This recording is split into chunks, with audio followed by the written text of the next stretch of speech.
What is meditation?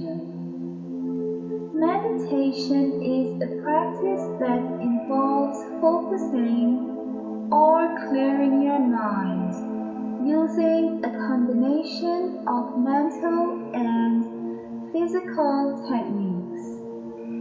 Meditation is a mental exercise that involves relaxation, focus, and awareness.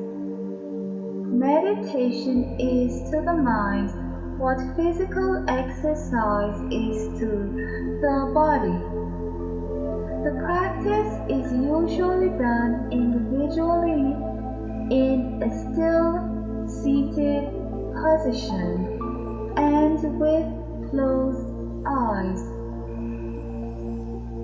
Meditation is a practice in which an individual uses techniques such as mindfulness, focusing the mind on a particular object, thought, or activity, to train attention and awareness and achieve a mentally clear and emotionally calm and stable state.